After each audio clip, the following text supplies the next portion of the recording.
breaking news and trending talk with Mike and McCarty. Mornings on 101.7 FM and 710 KEEL.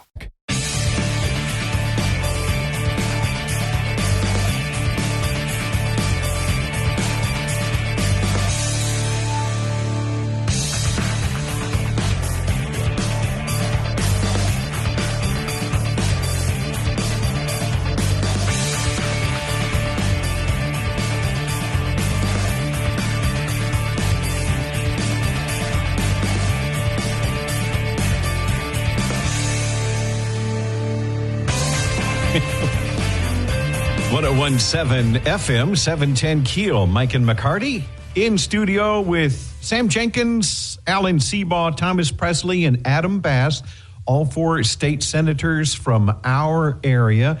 And fellas, first of all, good morning. Thank you all for coming in this morning. Good morning. Good morning. Glad to have you. Now, we want all of you to sing together. We're going to... They have no. They said we didn't pay them enough. Yeah. My darling. Sorry. Not funny. We've got a lot of people that have responded for questions. Let me just start off. Two questions for the senators. First, where does the passage of constitutional carry stand for this upcoming session? And second, what are the chances of doing away with the state income tax this next Two session? biggies. Two big ones right off the top. Sam, you've not been here before with these guys. Let's start with you. Okay, well, I'm more than certain we will probably see a bill on constitutional carry. Of course, we've seen them before, and my position on that pretty much has not changed. I do think if it's going to be concealed weapon, you need to have some training, and you need to have a permit. Now, open carry is a different version of all of that to me, but I guess we'll see how that plays out. Secondly, we're doing away with the state income tax. Once again, my concerns remain the same. How do we replace that revenue? We're already about to look at a fiscal cliff where a significant amount of revenue is going to be lost from the 0.75% sales tax. I think we need to begin to look ahead and try to see what we're going to do to make sure we're not going to be hurting health care and education in this state. Alan? Constitutional carry is absolutely going to pass. We passed it a couple of times. It gets vetoed. This governor is not going to veto it. The only question on constitutional carry is whether it'll be included in the special on crime, or if the call will be broad enough to include it there, or if we have to wait till the regular session. So constitutional carry is absolutely coming. Concerned about the training? A little, but it's, the fact of the matter is it is in the Constitution. You have a right to keep and bear arms. It shall not be infringed. It doesn't say shall not be infringed unless you really, really want to. It says it shall not be infringed, period. And the fact of the matter is I think all of those restrictions are themselves unconstitutional. So, I think we're going to get there in Louisiana in 2024. And the income tax going away? I'm not sure this is a fiscal session, so I don't think that'll happen without a special this year. That might be something we look at in 2025. But it's same concern Sam has. I think you have to start, and we start in 2024, greatly reducing government. We have to right-size government. If you look at the budgets in the 13 years that I've been there, it's more than doubled. We're spending way too much money per capita. We're like in the top 10 spending per capita across the country. That's ridiculous. We spend way too much money. But we have the best schools and the best roads, so it's a good thing. That is the exact reason. Correct? Yeah, no, it's 100%. And that's why I'm throwing money at problems don't fix it. You have to fix it smart, not just by throwing money at it. So there are ways to be smart, reduce the amount of money we're spending, and to get there. So we start in 2024. We start right-sizing government. We start consolidating. We start eliminating things.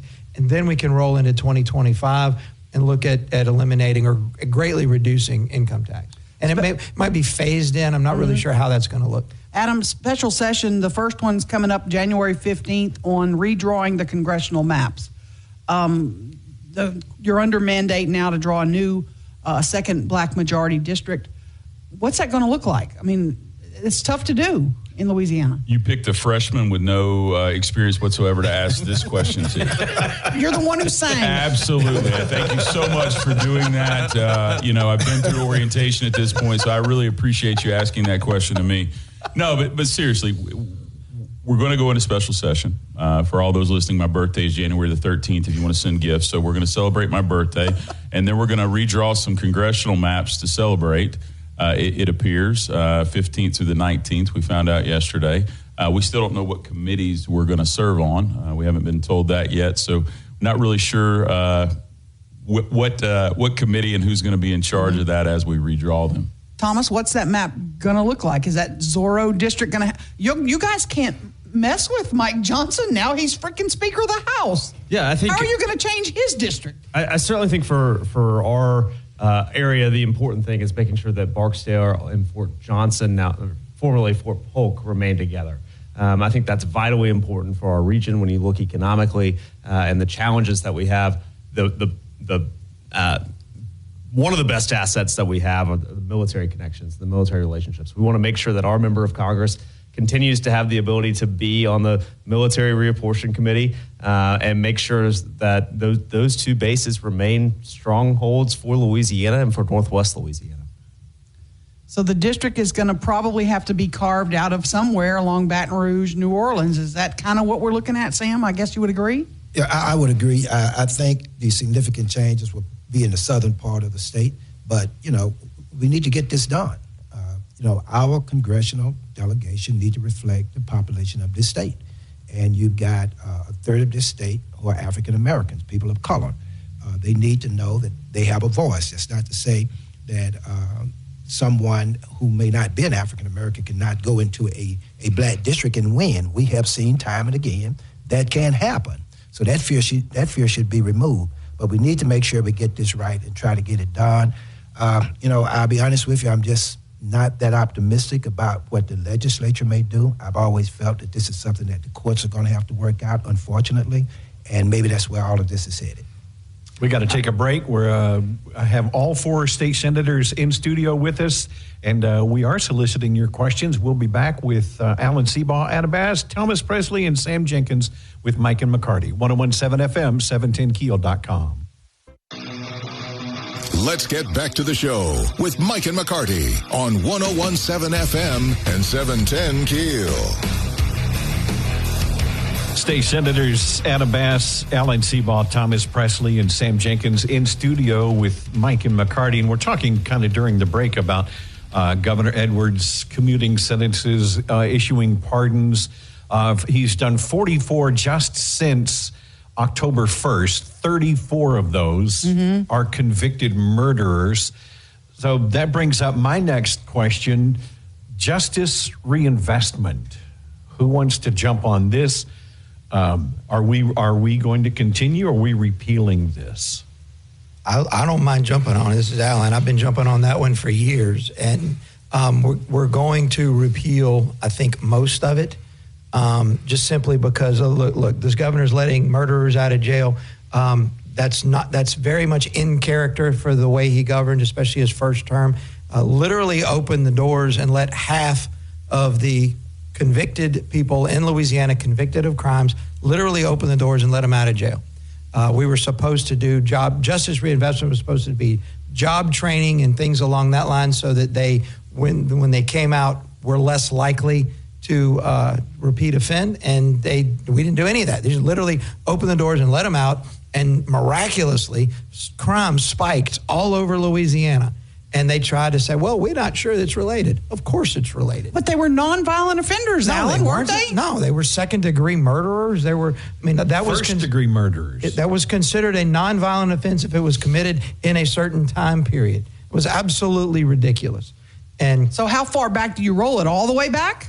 Well, the 17-year-olds as juveniles is going to... That's one of the first things that's going to happen. 17-year-olds are going to have to be treated as adults again. So we just simply don't have the facilities to take care of 17-year-olds in juvenile facilities. We just simply don't have the capacity to do that. So 17-year-olds as adults will solve a lot of the juvenile problem, but it's not going to solve the rest of it. I mean, we've got whatever we have to do, we have to put in place where people are afraid to get arrested. Right now, people are not afraid to get arrested because there's turnstiles. Right Sam, now. you disagree with some of you don't want it turned back. I would imagine. How do you feel about justice reinvestment? Well, I mean, the goal was to release nonviolent, non-sex offenders, and everybody had a seat at the table, from the district attorneys to the judges to the sheriffs.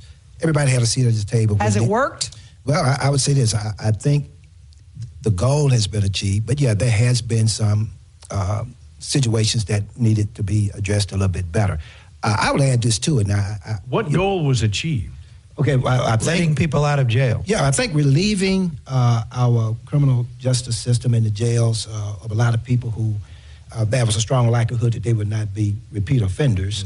And then hopefully the idea was to try to come up with a way to re-enter these people with jobs, housing, and things along those But lines. did you see that we haven't done that? We haven't held up that part of the deal? Do you realize that? Exactly. That's what I was about to say. I think some parts of it definitely need to be looked at to the extent that we need to do better with the reentry aspect of what we're trying to do. And I say this too. I'm hoping that we begin to put more investment of time and money in crime prevention aspects also. A lot of people coming before the criminal justice system are coming there from domestic issues, mental and behavioral issues. There's a lot that's going on that's bringing people before the criminal justice system, and I'm hoping that we will be able to address some of those aspects. Well, and Aaron, I think one of the key parts of that, when you say invest in, we've got to support law enforcement. We got to make sure that they know that they're out there keeping us safe. And, there are many areas where I want to rank in the top 10. I want to be in the top 10 of economic growth. I want to be in the top 10 of education. I want to be considered one of the top 10 and best infrastructure in the entire nation. But I don't want to have 3 of the top 10 as far as crime in the entire nation. And so when you look at it, to say everything else, the running joke is we're 48th, 49th, or 50th. Well, we do have 3 of the top 10. It's just Shreveport, Baton Rouge, New Orleans as far as crime and violent crime goes. And that's not something that I want to be in the top 10 of, especially not 30% of the top 10 as a state. Thomas, what are we going to do during the crime special session? Other things that we could do we have a problem in our community where you're sitting right now. Oh, there's no question. There's no question that what else is on the list? Certainly juvenile justice is a big part of it. I think we've seen the folks that are 15, 16, 17 years old that are making violent acts and wreaking havoc on our community. They have to be held accountable. And their parents need to be held accountable. And we're not saying let's lock them up and throw away the key, but certainly we need to make sure that those people that absolutely know what's right or wrong know that they're going to be held accountable and responsible for their actions. When we do need to lock them up and throw away the key, and we're not doing that. Well, and juveniles are different than your 19, 20, 21-year-old. There's no question. I believe that everyone believes that you should have metrics in place and rules and laws in place that are going to make sure that people are held accountable for the violent acts that they're taking. We're seeing more and more juvenile crimes that are serious in nature. And those kids have to be held accountable. Their parents need to be held accountable. But I'll tell you this, what I'm concerned about is the truancy numbers that have happened since COVID. Because our truancy numbers have inflated from about 400 to about 3,000 in Caddo Parish.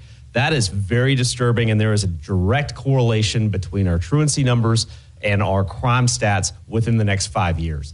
That is very concerning for our area. That's something we absolutely need to make sure that we're getting a hold of and need to work with our local partners as well as our state delegation. Shreveport Police Chief Wayne Smith talked about the gangs are using younger and younger children because the penalty is so much softer. And so how do we address, we have a gang problem in Shreveport. How do we address this?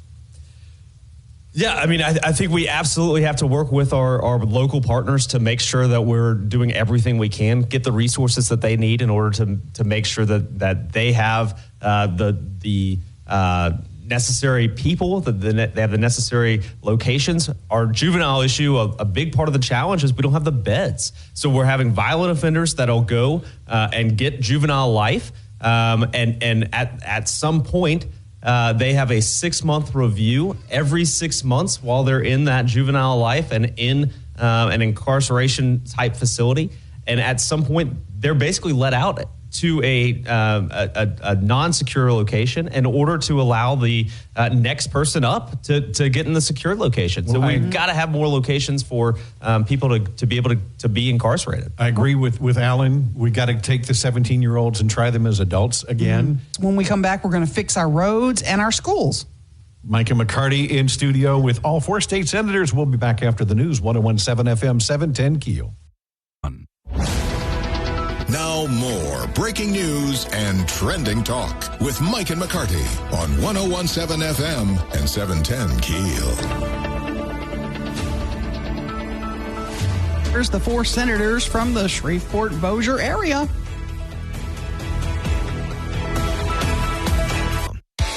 Big stories of the day with Mike and McCarty on 101.7 FM and 710. We are in studio with all 4 of our North Louisiana state senators: Adam Jenkins, Alan Presley, Thomas Seabaugh. That's pretty good. He's mixing them all up now. Guys, we've been talking about justice reinvestment. We know Aaron just did a story on our existing governor releasing 44 inmates, 34 of those convicted murderers. Our current governor says he can't get the drugs for executions. We've got 57 inmates on death row, some going back into the 80s, for crying out loud. What do we need to do to begin to reinstitute executions in this state? Thomas, you want to start with that? Yeah, certainly we're having a challenge, and every state in the country is having a challenge with obtaining the drugs that are necessary in order to have lethal injection. I think fentanyl's plentiful. Let's just get fentanyl and get it done. The courts might have something to say about the way that all goes down. I will tell you, though, Mike, I think part of the challenge How as they well. Die, is that an issue? And when you talk to our local law enforcement, when you talk to the DAs, part of the challenge is the amount of cost that goes into the public defenders program that we are allocating that goes to the death penalty lawyers and making sure that they have proper defense as required by the United States Constitution. Everybody agrees that the United States Constitution obviously trumps. We want to make sure that we're abiding by all of that. But it's incredibly expensive for the lawyers, for the public defenders to basically spend over 80% of their budget towards these 57 people and the appeals process that goes along with it.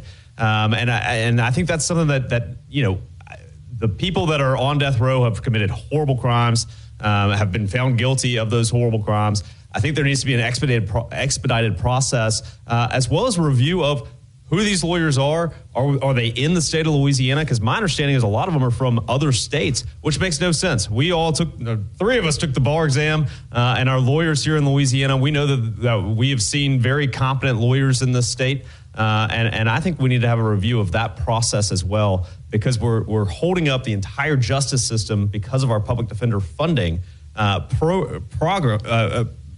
program, which sends a exorbitant amount of money to these to the death penalty issues. Well, and Mike, I want to take a shot at that. As Thomas pointed out, I'm the only one that's not an attorney at this table. I didn't actually say you. I kind of wear that as a badge of honor at times. So, but I'll say this. Love you guys, by the way. Say this. I would never want to trample on the Constitution, but as a father, as a brother, as a son, to Thomas's point, each one of these individuals was convicted of a heinous crime. The crimes that they committed, the victims that they committed them with, didn't get the time. They didn't get due process. They didn't get due process at all. And the fact that a court has found them guilty, and yet we're still here from the 80s, 30, 40 years later, yes, and going through this process. Many of them made the decision to be judge and executioner when they committed those crimes. I do think we need to expedite that. I'm not saying we trample on the Constitution, but we don't need to spend 40 years arguing when a jury of their peers has already found them guilty. Let's switch to education. Sam, let's start with you. Our schools are underperforming. We all would admit our kids are behind. What are some things that you want to propose as a new senator to try to address some of the education issues? I do want to continue to address teacher pay raises. We had that in the last session. I think it's very important that we have certified, competent teachers in the classroom. And then, we just need to make certain, and it kind of goes back to something I was saying a little bit earlier, and I know there's some people concerned about, taxes and different things like that, which I'm all for reduction of taxes. What I don't want to do is hurt education, hurt the investments that we need to be making in education. I also want us to work on the state level a little bit closer with the various school districts. I just don't think all of them are treated equal. based upon the size or the location of where some of the school districts are at. So there needs to be some continuity and some equality and treatment there. But here locally, let's make sure that we're working with our school board, the superintendent of our schools in these areas, as well as making sure that teachers are getting what they need, make sure that they have a good textbooks in the classroom, and each student is getting the support that student needs. Alan, teacher pay, you guys last year did a one-time. I know you've said really teacher pay shouldn't be the job of the legislature. Well, they're not state employees; they're local employees. They work for the local school board. So I don't think that's the state's job. But if the local systems aren't increasing the pay, y'all could step in. Look, I think we need to go back and look at how we fund public education, whether it's the MFP, which is a formula I don't think anybody understands, and the per person funding to the school system, and let the school system divide it among the 30 or 40 schools, how many schools they have in the system. The way we do that is convoluted. I don't think many other states do it that way. The solution to most problems are out there. We don't have to reinvent the wheel. We can look at other states and see how they do it. And the way we're doing it is not working. So I'm for scrapping everything that we've been doing for the last 50 or 60 years. And we need to start over, because what we're doing right now is absolutely not working. The only guarantee that we have is we will continue to fail our children if we don't make major changes. Now, well, and Aaron, I'll take a shot at that. I'm coming from the school board, and my wife is an educator, okay? What Alan's describing is doable. So what we did when I got on the school board is we hired a consulting team to look at the business of education in Bossier Parish. And we looked at the three major areas, just like you would do in a business, that were the most costly, which was HR, transportation, and food service. And it was a long process. There's 3,200 some odd employees in Bossier Parish schools. But as we looked at that, we were able to trim cost, overhead, and we were able to send that back to the teachers. We were able to say, we're going to look for money inside of the system because the taxpayers have already paid that money in, and we're going to become more like a business. We're going to become more efficient, and then we're going to take that savings and invest that back into the classroom teacher. This summer, we just reworked the teacher's salary as well as all the employees' salary in that system. Every single one of them got a raise, but it's not because we went back to the taxpayer and said, we need you to pony up more money. We went back to the taxpayer and said, we became more efficient in spending your money, and now we're going to invest that back into the classroom teacher. Gotcha. We're in studio with Thomas Presley, Alan Seabaugh, Sam Jenkins, and Adam Bass, all four of our local state senators. Adam, earlier you mentioned something I think is vitally important is economic development. I think North Louisiana is on the precipice of making a huge change. And we have got some amazing things happening here. What can the new legislature do to make it easier for businesses to do business and come into Louisiana? Well, I think we talked about it earlier. I think this could be a heavy lift, but I think we're going to rework the tax code. I think that's something we really have to look at. And, I don't care if you're an independent, you're a Democrat, you're a Republican. We're really the only state in the South that has more people moving out than moving in. There's an opportunity cost to that. So to your point, we've got to attract business and attract jobs in order to do that. And so one of the key talking points is workforce, right? We don't have the workforce a lot of times to attract whatever business it may be. Well, and I think to go back to the education point, not everyone is on the university pathway. There are tons of jobs for welders, HVAC, plumbing, everything else. I think we really need to take a look at developing that workforce as well and give a lot of these businesses the workforces that they need in order to locate here. And I think there's a lot of that here. I mean, our population is no different than Mississippi or Arkansas or our surrounding neighbors. We have great people here, but we aren't able to support that for some reason. So I think, to Alan's point, as we look at reworking education, we need to look at, okay, everyone's not on the university path. We need to invest in those jobs. I don't know if you've hired anyone that's a plumber or an HVAC person lately, but they make had a plumber in the house this week. Right. They make extremely good livings, and they're very productive members of society. So I think we to Alan's point again, if we're looking at the last 50, 60 years of education, I think we need to look at that. And from an economic development standpoint, and I'm excited, there's a brand new sawmill coming up in Plain Deland. There's a brand new one that's coming online by the end of the year in Ada Taylor. So regionally, we're starting to attract some of those larger businesses. The one in Plain Deland is a $160 million investment. So some are starting to take notice, and we need to build on that. If you build it, they will come. Well, they'll bring the workforce. And here's what we can change, okay? If you listen to Governor-elect Landry, Mississippi, okay, you have a business that comes, there may be 15 legislators that call and say, how can we support you? Thank you so much for locating in our state. What do you need to be successful here? If you look at how that's happening here, it's not. And so I think if we change how it is, if we change the fact that we're business friendly, and from a state perspective, from a legislator's perspective, we're here to support economic development and business growth, I think you can change not only the location, but the culture in our state of attracting those businesses. Let's talk about our roads for a minute. Alan, you have notoriously said that our DOTD workers are really good at playing video games. I think that might have been a quote. Close. Something like that. What can we do better? Our roads are horrible. It's a good segue from the previous conversation. We're talking about business. It's not just taxes. We have to provide them the infrastructure that they need to be successful. And part of that is roads. Our roads are terrible. And if you look around, rural North Louisiana, we have some of the worst that I've ever seen. And I think I've told you the story before, but I was out putting campaign signs up earlier this year, and I had it in the bed of my truck. I got to the last one. I took the last sign out, realized my tailgate had fallen off my truck. I hit a bump that was so bad that it knocked my tailgate off. And I remembered it, and I was able to go back and actually find my tailgate.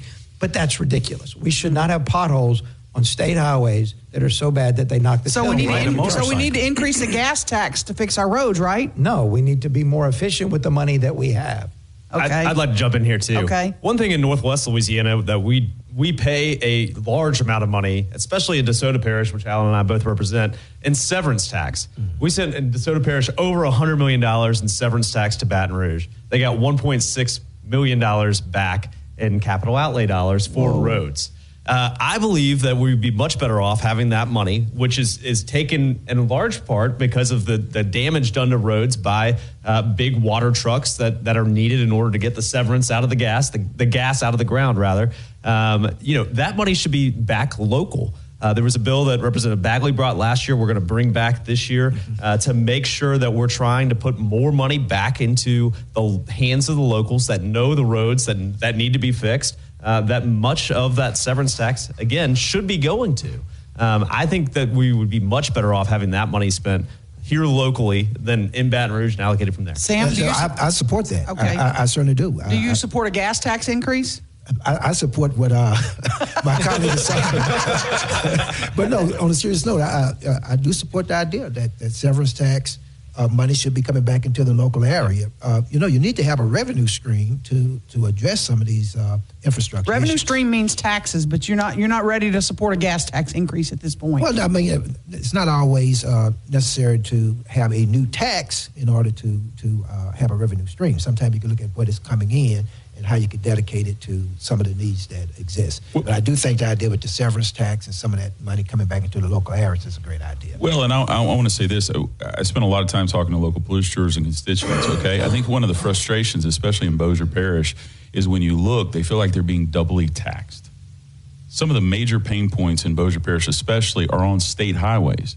And because you're not getting that reinvestment from the state dollar back, a lot of those local taxes are being spent to upgrade state highways. And so I don't know how you don't feel you're doubly taxed as a constituent when you've paid the tax to take care of those state highways. Well, you're paying another tax, and that tax is actually taking care of what the other tax is supposed to. That frustration, especially in my constituency, is huge. And I share that frustration. We need to address that. Let's talk election law. You guys know what's been going on in Caddo Parish. A one-vote margin in the sheriff race has shined a spotlight on election deficiencies. And in the Second Circuit hearing, some of the justices even said our lawmakers need to change the election law because all these were written back when it was absentee voting. We didn't have 7,000 people voting early. What kind of changes do we need to make? I'll start with you, Alan. Voting. Yeah. Well, one of the problems, I think the central focus of that case was on the mail-in ballots. There wasn't a lot of complaints about the people who actually voted in voting booths, whether that's on Election Day or early voting. The problem becomes when you take a ballot out of a voting booth, you're asking for problems, and what you had problems with. Thank you. They were being notarized or witnessed by people ballot harvesting, witnessing and notarizing multiple ballots, which you're not supposed to do, and people voting by mail and then showing up on Election Day and voting. It's the ballots that are out of the voting booth that create the problem. So How do we fix it? Well, I think we need to have a serious look at mail-in ballots and curtail that. I'm all for early voting. Go stand in line at the library or downtown and vote early. That's fine. The mail-in ballots is where the fraud comes in. And anytime you're making it easier for people to cheat, it's our job is to make it harder for people to cheat. Mail-in ballots make it Sam, easier you disagree? for people to cheat. Well, I mean, and I understand what Alan is saying, and totally disagree with what he said, but I am saying this now. I don't want to demonize mail-in ballots. I think we need to make voting available to people. Now, maybe we need to look at some time frames for the mail-in ballots to make sure that, they've been inspected correctly and everything that should be done is done in a timely fashion.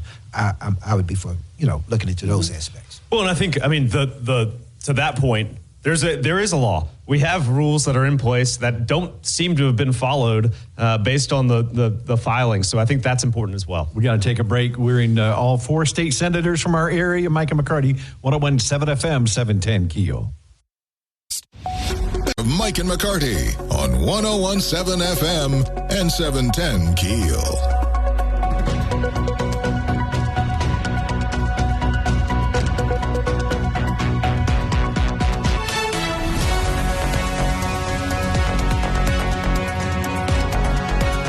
Got really less than a minute. All 4 local state senators, Thomas Presley, Sam Jenkins, Adabas, Alan Seabaugh in studio with Mike and McCarty.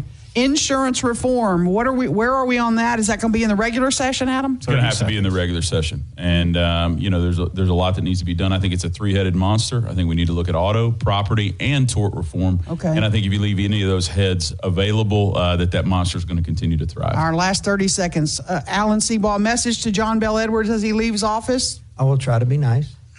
I'm really looking forward to January 8th because I think John Bel Edwards has absolutely been a disaster for the state of Louisiana. He took over and literally drove us into the ground in every metric. It's impossible to look at the state and call him anything other than the worst failure of my lifetime. And that's nice. Okay. That's as nice as I'm going to be. I cannot wait to see him leave. Merry Christmas, Governor Edwards. Thank you guys so much. Thank you guys so much. Merry Christmas to all of you and your families. We appreciate you coming in and the work that you do. 101.7 FM, 710.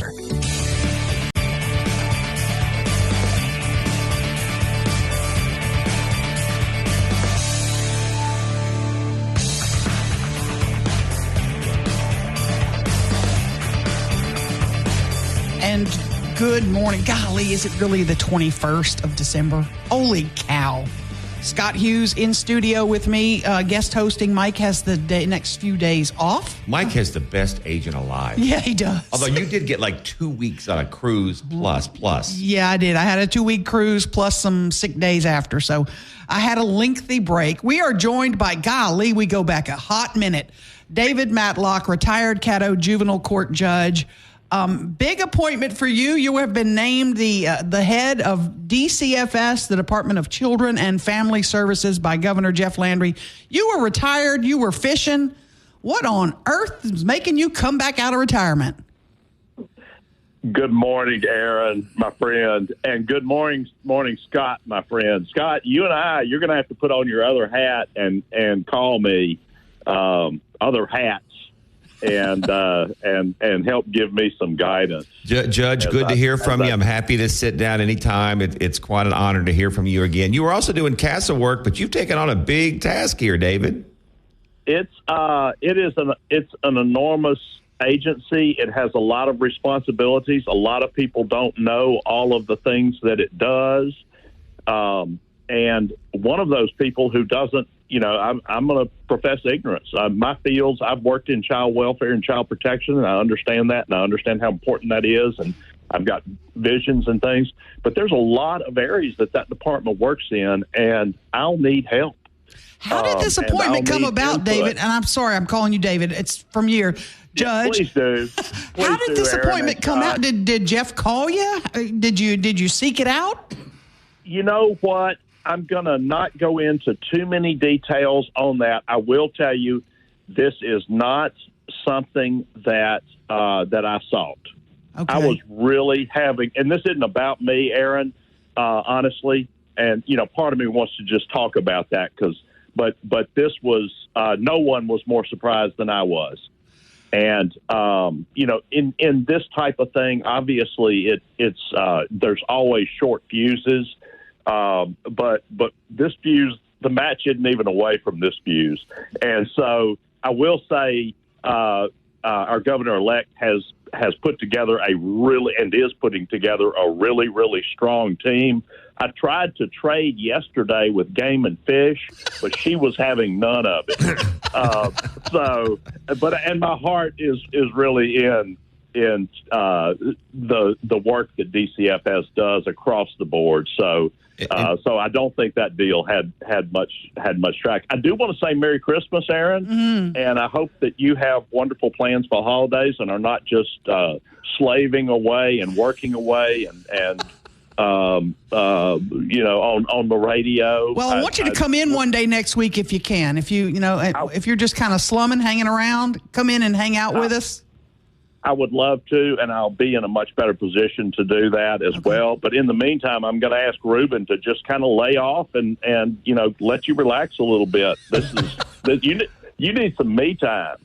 Well, Judge, I know you retired a few years ago, and my understanding is you've been working as a CASA advocate, Judge, and now you're taking over what's probably one of the top 2 or 3 departments of state government, along with DHH and the prisons. What I know you don't have your hands deep into it yet, David, but what's your goal for the department? This department's had some problems. It's been in the news. It's been through a couple secretaries in the last year. What do you hope to achieve? Why'd you take the job? All right. Scott, I actually retired the last day of May this year, and I cannot tell you how much I love retirement. My wife, Mary, who, if you know me, you know I adore, retired about 2 weeks later, and I truly have enjoyed her retirement more than mine. And I was enjoying retirement. I'm the kind of guy I'll go out and work. And again, it's hard. I'll go out and work on a little engine or woodworking or fly fishing or name a hobby. But this is just something that's really important to me, and I'm frankly just incredibly honored to do it. You asked me a great question because that is the question that I need to answer and answer very quickly. I want to prioritize the programming areas of DCFS. They have such a broad mission, and I want to prioritize my work in those and develop overall objectives. Honestly, some of the main things I want to work on, and this crosses some of their missional areas, is to support sustainable multi-caregiver family structure. We know, and Scott, I know you know these numbers and the correlations between robust, healthy, strong, unfractured families and children having successful outcomes, and the correlations between things like teen pregnancy and substance abuse and truancy and criminality and all of those things. So much of that goes back to family structure, and so many things that we have done as a culture, as a government, as a society, have and frankly, virtually all of it extremely well-meaning and coming from a place of love. But a lot of things that we do don't necessarily just enable some of the structural problems that families face, but they can incentivize it. And those issues cross department lines, but DCFS can do things like focus on family counseling, focus on parent training and safety training. Our prime directive, honestly, is to protect children and provide a wholesome environment for them. We've got to promote the availability of quality where children cannot be protected, at least for a time, in their home of origin. We need to be promoting healthy, well-trained and supportive foster families, relative foster families. Court-appointed special advocates is an important tool. Folks locally here, contact Volunteers for Youth Justice. They run the program here. Y'all's listening area is much broader than Shreveport. But to your listeners in Louisiana, find out who is promoting CASAs and foster parent recruiting and training in your areas, and please reach out to them and just say, hey, give me some information. Integrating with the faith community. There are just so many resources with the faith community, with the retired community that can step in and somebody may be at a point in their life where they're not really going to have an infant coming into their home. It's just not their season of life for that.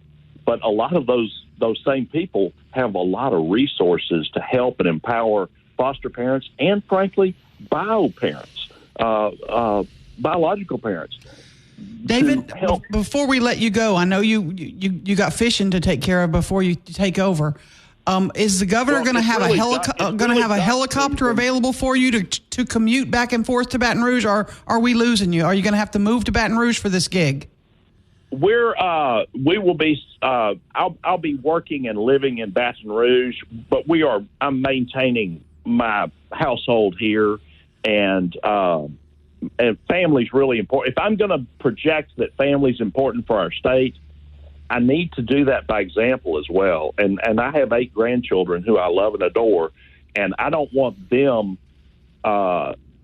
suffering because of my choices, honestly. So you'll be commuting a lot. You and I-49 will get very familiar.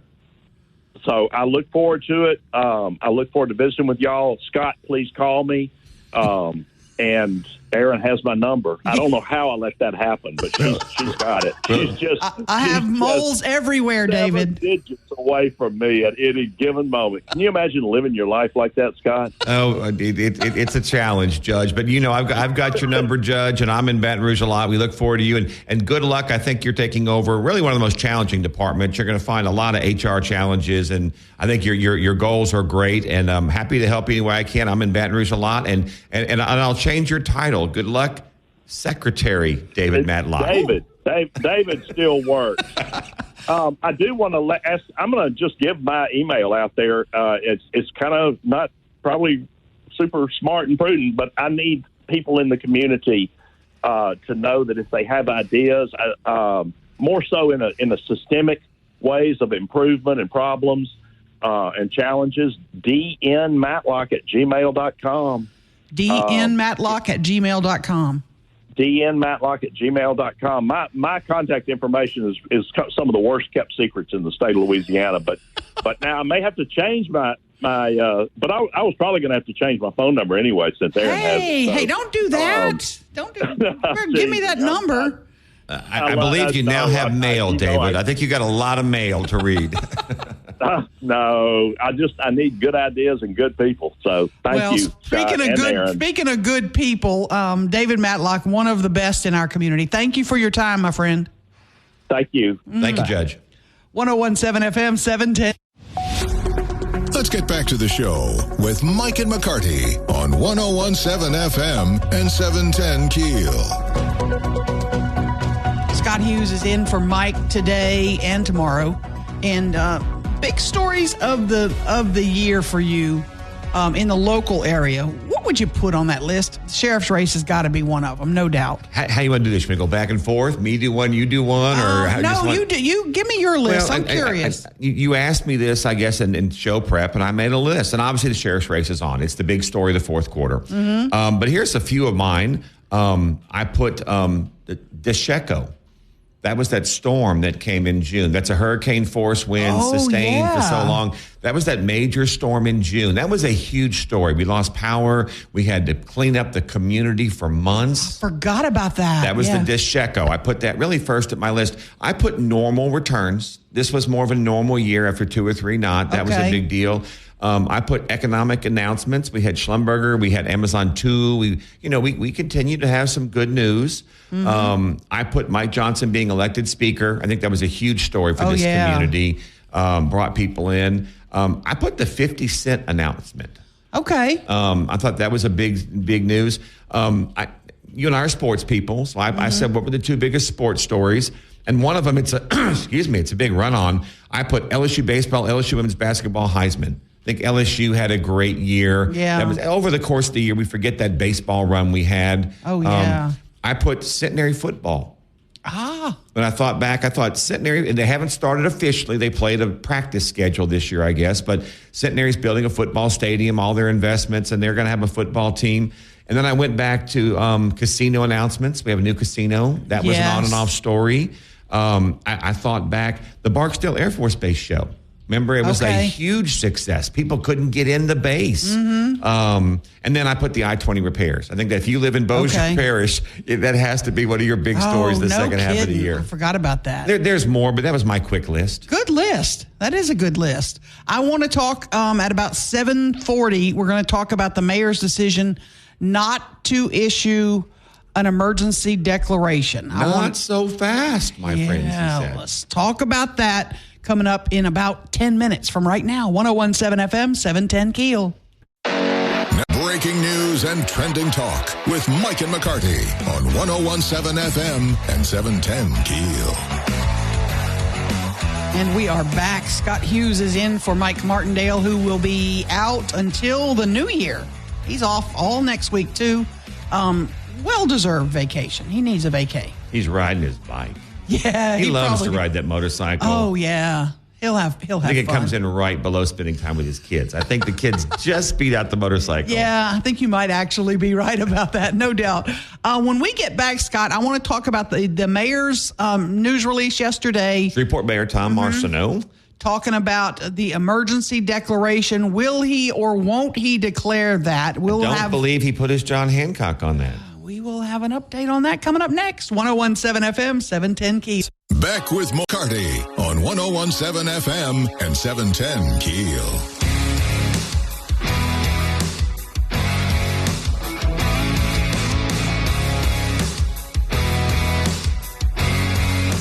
We are back. Scott Hughes is in for Mike Martindale. And you know what, Ruben, when he left his mic on just a smidge, he didn't break the rule. He didn't sing like I did yesterday. I can't sing. Perfect. Good. No singing. No singing? No singing. I thought there was no dancing. Oh, that too. Ruben doesn't let me dance. There's no singing or dancing? Yeah. There's some pretty strict rules here. Just drinking and smoking? Yeah. That's fine. Just make sure, Ruben. Mayor Arsenault sent out a news release yesterday. Lengthy. I mean, it had all kind of stats about crime and about how really the crime rate in Shreveport is not as bad as we want to believe it is. He took a position. He did. Said he was not going to issue an emergency declaration. Surprise you? It didn't surprise me that he took the position. He put a lot of things in there. I mean, I read it, and it's a very long post, and I give him credit. I think he felt the need. This is a very political issue. The council, I believe it was unanimous. I believe the council unanimously, and let's be honest, the Shreveport City Council doesn't do too many unanimous votes of things of stature. I mean, to be fair, most votes are unanimous that they move at the council level. But on political things, I think the mayor, I heard him speak the other day, and his basic argument, which he laid out when I saw him speak and in this letter, is that calling this emergency declaration doesn't achieve anything. It just appears to be about optics. It might appear to be about some things that have nothing to do with the police department, the chief, and the city's ability to fight crime. And I think that's what Tom lays out. If you haven't read it, that's what he lays out in his letter very clearly. He goes over all the things the city has done, is doing, and what they would not gain anything additional, in his opinion, by declaring the emergency. Yes, absolutely. Here's the one of the paragraphs that's real important. I'll read this to you. While the rate of shootings and homicides are both unacceptably high, neither the facts nor the statistics support declaring an emergency. Moreover, I cannot determine any practical impact of such a declaration. Thus, you can tell he's a lawyer, thus, I respectfully decline to declare an emergency. And I believe part of his argument is, and image is always interesting, because I think part of the argument that the mayor makes is actual crime, I'm using my radio air quotes, is down. Many of the categories, I think he goes into this, many of the categories are down. Now, a couple of the high-profile categories, and you hate to say some crime is worse than others, but clearly murder, clearly maybe car thefts, I think, is one of the ones that's oddly up right now. But almost every other category is down. Yes, absolutely. And he does say that he will continue to do what the resolution requests, which is to call on all local, state, and federal resources to be deployed on behalf of the city of Shreveport to address gun violence, etc. I'm not real shocked by this. I do wonder, and I want your opinion as a political analyst, what kind of speed bump does this cause between the mayor and the council now? I don't know. I was kind of surprised. To be honest, I was surprised by the 7-0 council calling for this, because if all the things the mayor has said are true, and they appear to be, they are fact-based. He is a lawyer, as you said. No one has, to my knowledge, clarified what this would achieve. And so I think we're missing something here as the public. Mm-hmm. We're missing why the council wanted to do this, because in theory, and we joked, I was a guest with you last week, I think, and we joked especially as, why would you do it before the biggest event of the year, the Independence Bowl? You know, you've got people coming in from out of town and you declaring the town a dangerous place to be. Mm-hmm. And so it doesn't make a lot of political sense unless you're trying to get credit for doing everything you can possibly do. But I think the city's really already doing everything it can possibly do. And so until I'm told what this really would achieve, and you and I think, mused on the fact that it might open up some private meetings. And I'm the first to go on record and say I'm very concerned about private meetings. If there's problems, they should be publicly discussed. I believe we have very smart people in this area, from the DA to the sheriff to the state police to our local Shreveport police. And I think if those people are missing something, they need to come forth and say what they're missing. And it sounds like that the mayor's office, and to be honest, the council has given all these resources. Does the council are they meeting today? Is there are they, because I know the regular meeting. I believe they are meeting today. You do get into some end of the year calendar things, and I do think there is a meeting today. Okay, and could they do anything with regard to this? I mean, there's no real action they can take. They can't force the mayor to do this, can they? Can the council declare an emergency themselves? Well, again, I'm not the attorney. I think there's a reason they passed that resolution to ask for the mayor to do it. Generally, when you see declarations declared, it's the president declaring a national disaster. It's the governor. Mm-hmm. So I'm going to assume that down at the city level that the same holds. That it does take the executive officer to actually declare it. Now, what the council can do, if they think there's a problem, they can allocate resources anywhere they want to allocate resources. They can make a motion to say we're going to do X. But I think in the end, what we're seeing is, I think we're clearly seeing recognition we have a problem. And that's always the first step of solving a problem. I think we're seeing frustration. I think we're seeing frustration that all the things that Tom listed aren't solving this problem quick enough. Would you see this request from the council in our last minute here? Was it more a PR stunt? Was it for optics? Was it, I mean, I don't understand quite why they thought they were insistent, and all 7 voted for it. I'm gonna try to be fair and take one step back. Okay. I'm gonna say I don't think it was purely a PR stunt. Okay. I'm gonna say given the timing and everything of it, I'm gonna say I don't think it was 100% political. No one's on the ballot for 3 years there at the council. Mm-hmm. I think it's frustration. I think that there's something they want to do. And I really think, going back to some comments that maybe one or more council members had said, that they believe that there's something they can gain by doing this that can help them. And I don't think that's been articulated well enough, and maybe that's articulated better today or in the future. But at this point, the mayor, who is an attorney, and I think he's trying everything he can, has said no. And so now if it's just a tennis match, it's now back in the council's court. But I don't really think it's a tennis match. I think this is really back to the collective 8 of them, the mayor and the council, figuring out what the next step is. And I think the council has signaled to me they're willing to do something. Mm-hmm. So let's figure out what they can do, because declaring this emergency doesn't seem to be one of the things they're going to do. After 8 o'clock, I'm going to get Scott to talk about the sheriff's race, the state Supreme Court. They hadn't acted yet. What's still going there? on? Is that still around? They're still there. We've got to talk about that after 8. We're all waiting. Yeah, we are. Absolutely. 101.7 FM, 710 KEEL. Good. Let's get back to the show with Mike and McCarty on 101.7 FM and 710 KEEL. Okay, Scott, I get in this morning and I hear on Fox News that California is considering doing the same thing that Colorado did, which is to remove Donald Trump from the presidential ballot. Well, I want to be careful. This is a highly partisan hot topic. Oh, absolutely. But it is effectively possibly enforcing the Constitution. So let's be very clear. Everyone that likes to claim they're law and order, we're constitutional people, this is the Section 3 of the 14th Amendment of the U.S. Constitution, which it seems to be fairly clear. That's what Colorado did. And everybody says Colorado did that. This legal concept actually came from the Federalist Society. Judge Luddick, a former very conservative judge, like 37 other judges, wrote a position paper that said this is really what this was intended for. And then the case in Colorado was filed by 6 Republicans. No, Joe Biden did it. No, not a single Democrat. It was 6 Republicans. And I believe the Secretary of State in Colorado was a Republican, and she joined the case. And what's interesting, if you read the legal opinion now out of Colorado, they actually quote a former Colorado judge, Neil Gorsuch. He was a Colorado judge before he was a U.S. Supreme Court judge. Okay. So now it's headed to him quoting his own words in previous opinions on what the 14th Amendment can say in terms of candidates on the ballot. So I know particularly a lot of our listener base, and please don't call or email me. I'm not saying this is going to happen, but a lot of people are looking at this and going, oh, this is people trying to keep somebody off. You know, I think people may need to go read that Section 3 of the 14th Amendment. What this is going to come down to be honest, is what's the definition of an insurrection? It's going to come down to what's the definition of an officer of the country.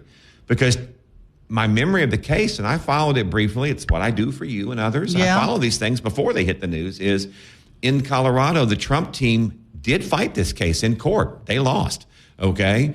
But my biggest problem is 2 things. Number one, most of their legal argument had nothing to do with the insurrection part, because that may be hard for him to win on. Right. And there's no requirement that you're convicted. A lot of my conservative friends are sending me, oh, he's never been charged or convicted. That's not what the 14th Amendment says. It says participated.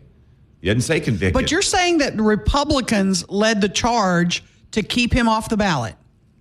I'm saying Republicans led the charge to enforce the Constitution. And the Constitution, to be clear, clearly says nobody under 35 can run for president. It says that you have to be natural born, no foreign born. The Constitution already keeps people off the ballot. Mm-hmm. So this is another potential area. It's never been tested. And please, let me make it very clear. It's probably not likely that the Supreme Court upholds that.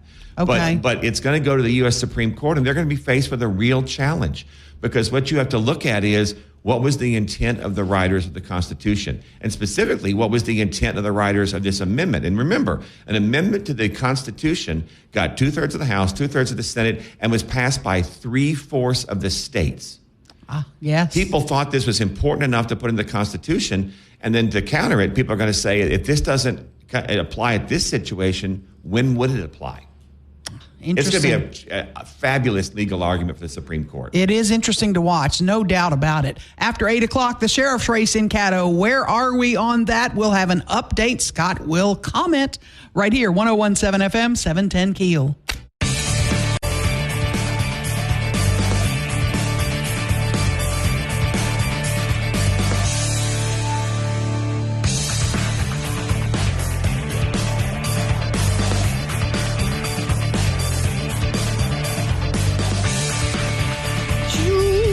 I'm sorry, Ruben.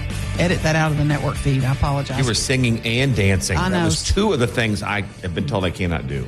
I better just start drinking and smoking again, whatever. Those are allowed, apparently. Yeah, I know, exactly. But you don't do either. So. No, I don't. Rarely do I drink. I did have a glass of wine or two last night. So. You do have a girls' night. Yeah, I do have Wine Wednesday, and I enjoy that. So we had a good time last night. A belated happy birthday, by the way, to Lavette Fuller, who had a birthday yesterday. I think she's 35. She's 29. Is she 29? Stop it. Okay, my bad. So if you see her or know her, text her, tell her, wish her a happy birthday. Scott Hughes in for Mike, who's out until the new year. I got to talk to you about the sheriff's race. I'm a little bit mystified that the state Supreme Court has not decided whether they're going to hear the case or not. What do you think the holdup is? Well, my preface, I am not an attorney, and so I'm not an elections official. But at this point, I think we are all watching the Supreme Court. And I hearken back to those days when we elect popes, where I feel like we're all standing in the outside the building waiting for the white smoke to come up or the black smoke. Mm-hmm. And I think they know that. And so let's start with that. The Supreme Court knows they're being watched. And the fact that this hasn't come back quickly, I want to be careful here because I'm not an attorney, and you'll never make money guessing on the Supreme Court. Oh, absolutely. What they do. But the fact that it hasn't come back quickly, maybe that there's some discussion going on. Maybe there are a number of judges, and they all have their own opinion, and there's many things they can do. And so this is where I'm not an expert in the courts. I want to be careful. But they have had application, basically. The Whitehorn campus applied for their case to be heard. It's called writs. Mm-hmm. They've applied for writs, and the Supreme Court can accept the case and agree to hear it. And if they did that, they would tell us this case has been accepted because they would then set it for trial. So we haven't gotten that yet. Are they necessarily going to have a trial, or could they just hear the writs and then issue a ruling? I think they can just issue a ruling if they want, but normally if they take a case, they at least hear written arguments. This is one they would probably hear written arguments unless they see a manifest error that they just want to correct. They also normally can just look at the case and say, we're not going to hear it. And so in most of those, they deny writs. How does that happen? Would it be 5 of the 9 say we're not going to hear? Is it a democracy rule type deal? That's right. This is just my speculation. That's where my gut is we are. I think we're at a place where they're trying to decide, 1, are they going to take the case or not? And 2, oftentimes you will see them deny a case, deny writs, but then there will still be what we call a minority opinion, a dissenting opinion. Okay. And so they'll do it, and there may be 1 or more judges that say, I would have accepted the case. So it's effectively a vote. They're effectively going to poll each other and vote, do we take the case or not? And then sometimes people will say, I voted to take the case. If it goes another couple of days, it could signal that there's something going on. There's clearly some discussion. There's clearly at least 1 or 2 judges that don't think they should just throw it out, that they're looking at it seriously. Could it be that we have a couple of the judges that are on vacay? I mean, it's a holiday week and they're not there, and so they're waiting for them all to get back after Christmas? My gut is no. I'm not going to go that route because there's a lot that goes on at the end of the year. If you go to the Supreme Court's website, I've been going every day. They've actually had at least 5 or 6 days so far in December they've issued opinions. They don't issue them every day. And there's no schedule. They come out when they come out. Mm-hmm. But they've only had 53 issuing days this year, and they've been 5 or 6 in December. So they are there working. And remember, they often they're just not dealing with an election challenge at a Caddo Parish. They're dealing with a lot of cases that some of them are trying to get done by the end of the year. They might be dealing with a lot of appeals coming out of the governor's office right now. So all those kinds of things, stays, pardons, et cetera, but a lot of that goes to the Supreme Court. So I think that they are there working probably right up to the end. And I'd hope we'd see something by now. But clearly, if we don't see something by tomorrow, it's going to be at least next week. Yeah. Because then they are going to go away for 4 or 5 days. Right. Do they typically, if they decline to hear a case, will they typically send out a release? They would in such a case like this, such a high-profile case. Wouldn't they say, hey, we've decided not to hear the case? In one like this, they almost always at least tell you one way or another. Because at this point, the trial judge, Judge Bleich, called for a new election. So that is sort of the order of the day. Then it got appealed. The appeals court effectively upheld that decision. Mm-hmm. So right now, the order of the day is hold a new election. So that's where we're headed. And so I don't think that the Supreme Court stays that process, is the legal term. So that process is moving forward. I think you've talked to the Secretary of State's office. They are moving forward. Now, Nancy Landry in a few weeks, but we'll put it on the ballot, in that March ballot. Yes. And so if they're going to take action, they need to let people know they're either going to take the case, which thus could stay the election while they hear the case. But in lieu of doing that, then we're moving forward that election is going to happen. And so that's where ultimately they would timely deny writs if they're not going to hear it. And I still think that's where we are. I still think they're going to ultimately deny the case, but there may be several judges that comment on it. And to be fair, there are some serious issues of law that were raised by the Whitehorn campaign, specifically the rule around you must challenge a vote 4 days before and some of those processes. So it may be a case where that they're looking that regardless what they do, they may want to comment on some of that the law is inconsistent. They can't fix the law. That's the legislature. Right. So they may want to send a message of what they think may need to be fixed. But then again, they may have reached a tipping point where a majority of the judges thinks we should at least hear the case. Now, do we get to a time constraint when we do need their decision to effectively get this on the March ballot? Or are we still within a pretty good time frame where it's still could be a go? Well, and that's where I think you asked the important question. I asked you, and you, I think, made the call. I think we're there. I think that at this point, the Secretary of State is moving forward with putting this on the ballot. And so at this point, that is the legal process. The judge has called. It was upheld at the appellate court. I would assume that the worker bees and the Secretary of State's office are putting Whitehorn and Nicholson on the ballots. They are going to print ballots after the first of the year for March that have those names on there until they're told otherwise. And the only way that they will stop is if the Supreme Court takes the case or stays the election. Other than that, I think we're headed towards an election, and that's why the Supreme Court likely needs to act. They need to if they want to stop this, they need to tell Secretary of State, slow down. Right. Get it off the ballot. Interesting. Scott Hughes, great thoughts. We're going to talk more about some of the big stories of the year. The lawmakers' special sessions. I think they're having what some are calling a session palooza. I think they're going to be in session for 6 months. I've got the calendar here. Good Lord. We're in an apartment in Baton Rouge. We're going to talk about that when we get back. 101.7 FM, 710. Now more breaking news and trending talk with Mike and McCarty on 101.7 FM and 710 KEEL.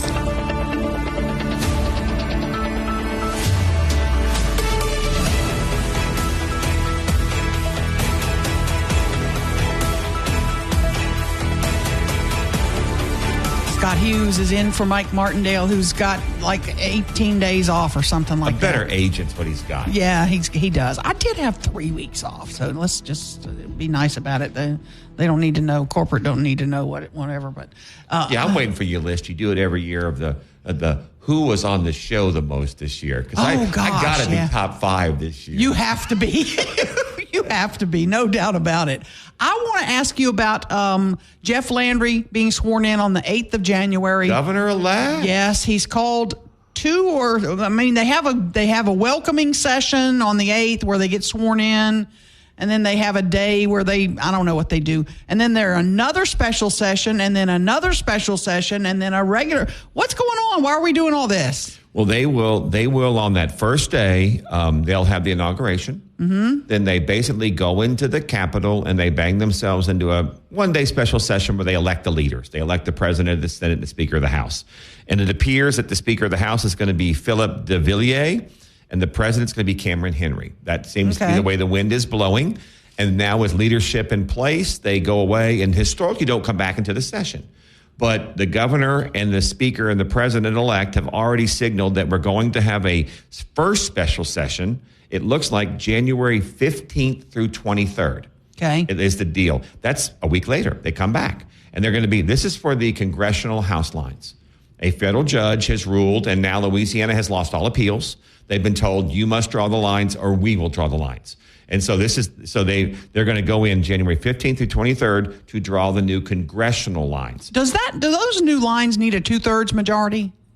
I believe it just needs an act of the House. It's 50%. Okay. Now, the problem that in the past was, what was different when Edwards was the governor is it effectively needed 2/3. What you had was a Republican majority not super majority, but Republican majority trying to put something and a Democratic governor who was going to veto them. So they needed 2/3 to override his veto. Gotcha. Now you're going to have Republican super majorities on both sides and a Republican governor. Does the fact that Mike Johnson is now Speaker of the House impact this because they don't want to tinker with his district too much, do you think? Well, I don't know that Johnson's district was ever really going to. With Johnson's district, our district, the 4th Congressional, the whole listening area, there's only two things you're going to do. You're either going to go down the western side of Louisiana, which in congressional terms is Barksdale and Fort Polk, Fort Johnson now. They like to put those two together, okay? Sure. And so you're going to be the western half of Louisiana.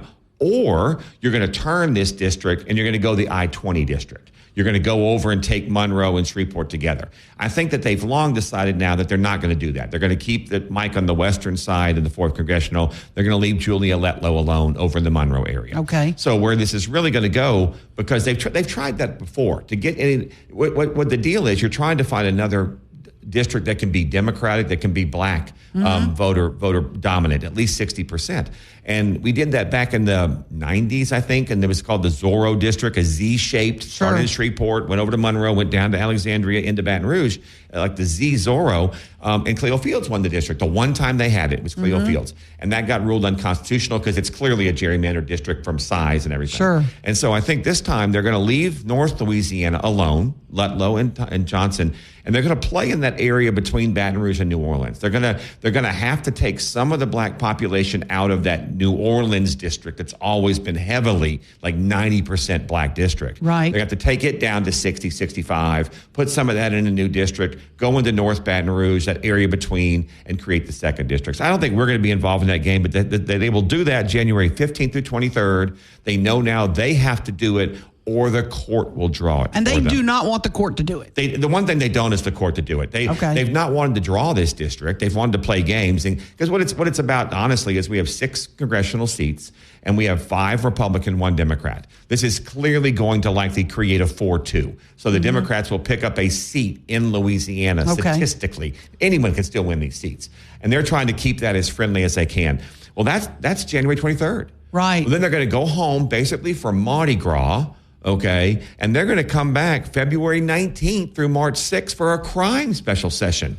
Whew. Not insurance. We were told insurance. Yes. Everybody said insurance. Insurance. First thing we do is call it insurance special session. New insurance commissioner. Nope. We're getting a crime special session. So what is accomplished in that? Is it rolling back justice reinvestment? Is it a host of things? I don't know. We'll have to wait to see the call. Remember, any special sessions called by the governor, the sitting governor, which Landry is not yet. So this is conceptual calendaring right now. But once he's the governor, he'll issue the call, and the call will say what they can talk about. He can limit the call. So, yes, I think you will see some justice reform. Something like concealed carry might be in this one. That might be concealed a crime bill. That's one that's clearly coming, constitutional carry.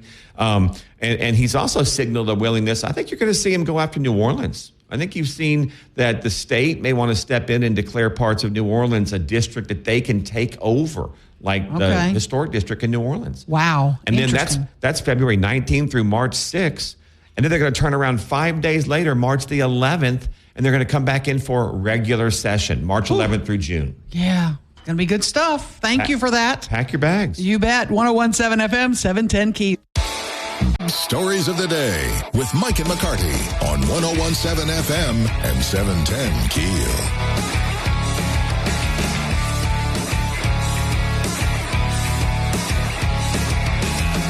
Okay, we have a little oopsie with Jeff Landry this morning we need to let folks know about. We didn't do anything wrong. No, we didn't do anything wrong. No.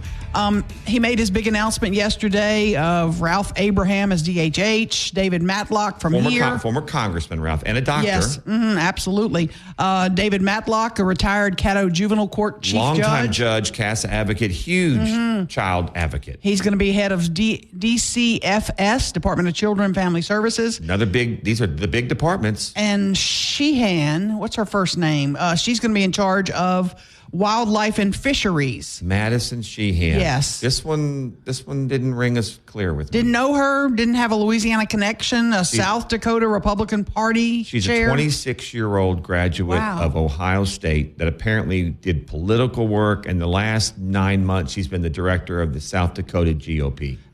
She was brought out and said she's going to be the first female Secretary of Wildlife and Fisheries. Not so fast, my little friend. Yeah, hold the show. We have from DeSoto Parish, I'm looking at the U.S. Geological Survey, Dr. Virginia Burkett was Secretary Director of the Louisiana Department of Wildlife and Fisheries back in the 80s, 90s? 1988, Governor Buddy Roemer. And I'm going to give credit, Vicki Welborn was one of the first to really note this. Vicki's from DeSoto, knows her, I'm sure. Yeah, and so I looked it up, and I'm like, yeah. We had a woman 40 years ago, basically. A woman was in charge of that department 40 years ago, so do we not have a historical record somewhere of all of our Louisiana secretaries?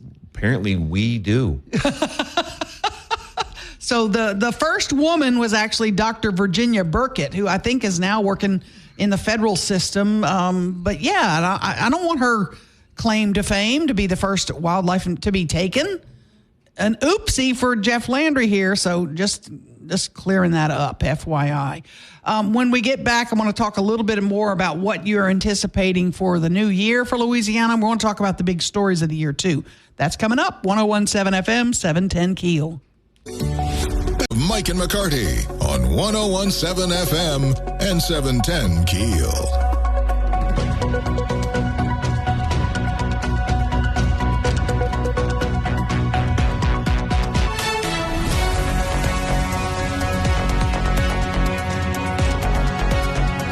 We are back. And you know, you are brilliant, Scott Hughes.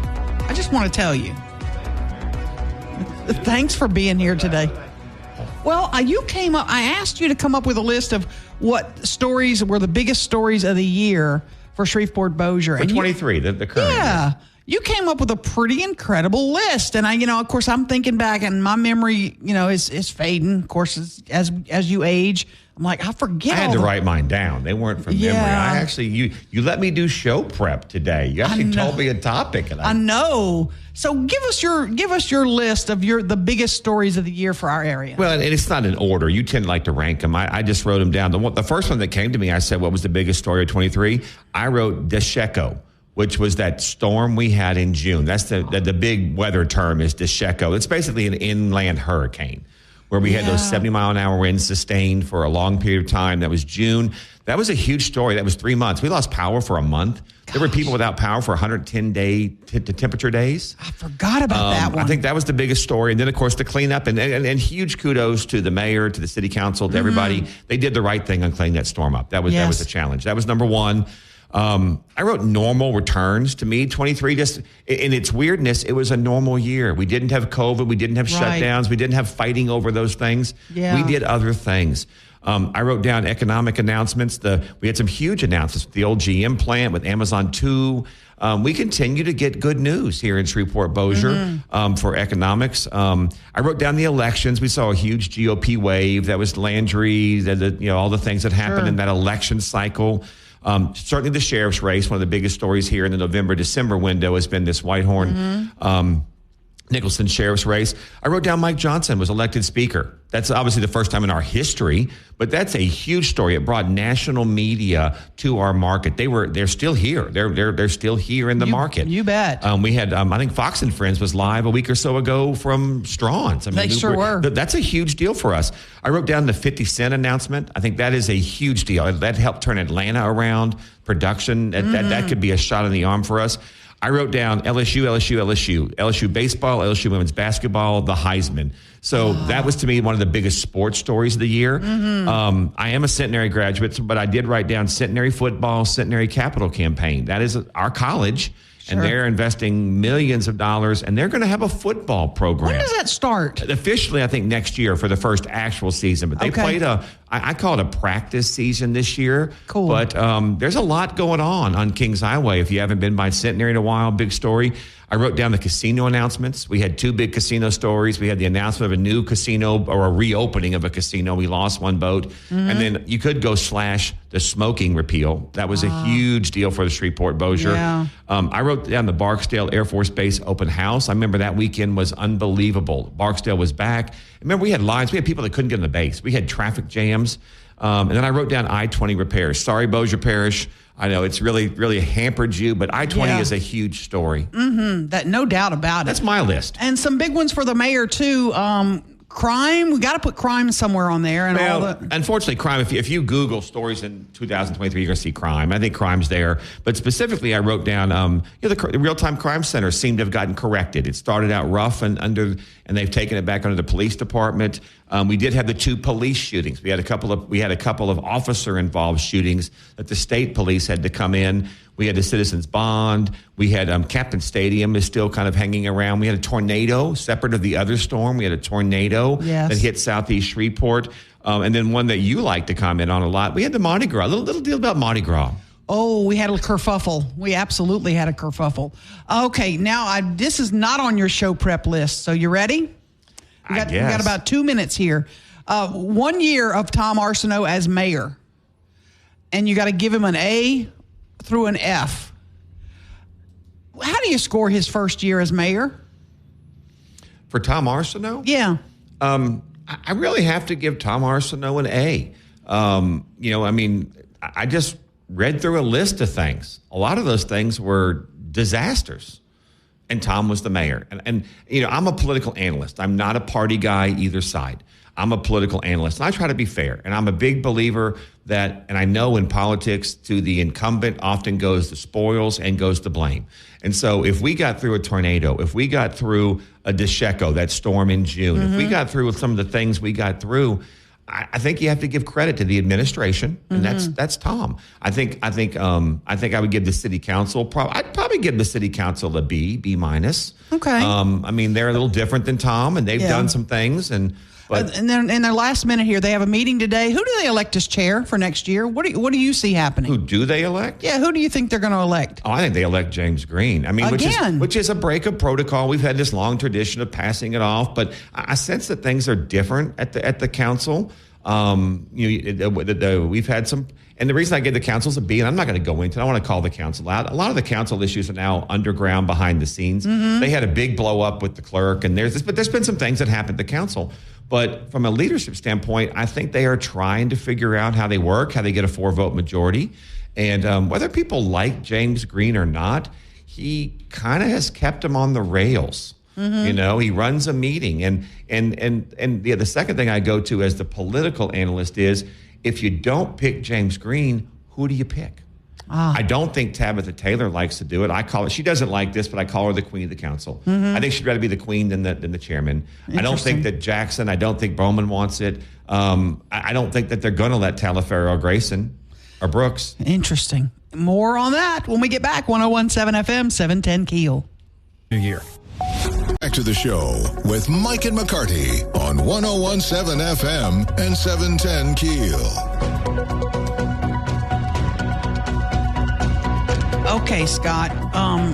As lawmakers go into session right after the first of the year, the first session is the congressional maps, then a crime session, and then a regular session. Non-fiscal regular session. If you understand Louisiana, every other year they go fiscal, non-fiscal. So they will be limited in what they can do in this regular session. No taxes can be. Probably no eliminate, to be fair, and I think you had the senators here yesterday, probably no elimination of the income taxes first time out. That may be next year before they can get to that. But they also have to deal with insurance, as we've heard that there's going to be an insurance special session. The governor-elect has said no. We're going to handle that in the regular session. I think that'll be a big focus of the regular session because insurance is not fiscal, so it can be handled in this session. What other things do you anticipate this governor putting in the call for the regular session? What are some of the biggies that you think he'll have? Well, and let me clarify. The governor controls the special sessions. He can limit what is heard in that congressional House lines in January. He can limit what they do in February in the crime session. The governor has no control over the special session. The Constitution says it's either a fiscal or non-fiscal, and then they all get so many bills in any session. Okay. So he can't control what the legislature does in the special session. That said, what do I think you're going to see starting in March, May, April, June period? I think I'll go with you're likely going to see every social-oriented bill that has failed in the last couple of years. The way that the legislature has worked is they've had close to a 2/3 majority in the House and the Senate Republicans. They've pushed a lot of bills, whether that's constitutional carry, whether that's women in sports, whether that's any of those things. And a lot of those, A, failed, and B, got governor veto. They really only overrode John Bel Edwards twice. John Bel Edwards had like a 98% veto record because only like twice could they override his veto on two things. One was an abortion bill, and the other, I think, was a health bill that they took some. But the only governor I think that'd been overridden twice. I believe. Well, he's only the second governor to be overridden. The only one before that was Buddy Roemer, also an abortion bill back in the 80s, if I remember correctly. And so I think what you're going to see is you're going to see all those bills that died with governor veto, all those bills that couldn't get out of committee because they knew the governor would veto them, they're all going to be back. And we'll lead with Danny McCormick's constitutional carry. It's going to breeze right through because the numbers change. And this is my take, and I'm not calling the governor out. I'm going to be very careful on that. But I think that the dynamics have changed. And I think if you're in Shreveport, you can look at the Shreveport City Council and maybe see the parallel I'm about to draw here. What you have now is you clearly have a House and a Senate in Baton Rouge that has 2/3 conservative majority. So they have enough votes to override a governor veto now. They've been working for that for years. So yes, Jeff Landry's the governor and he can set and drive an agenda, quote unquote, but the agenda can also be separate and driven by the House and the Senate. They have enough to override him. Will they play well together? The good news is I think they will play well together, but let me put that another way. I don't think the governor matters. I think the House and the Senate can pass bills, and they don't care what the governor does. Is he less powerful now as a result? I think he's a very powerful governor, and I think he's going to be powerful. I think he's going to dip his hand into departments and personnel. But at the end of the day, his veto means nothing because he is now captive to the conservative legislature. The dynamics have changed. This is Scott's take. And so you ask me what we're watching for in 24. That's what we're watching for. A governor who I don't believe can veto something. Now, if he does, he's going to have to be very powerful because he'll be vetoing his own party. This is going to be interesting. Absolutely. More with Scott tomorrow. I'm going to be back right here on 101. Back tomorrow. Yeah. 101.7 FM, 710 KEEL.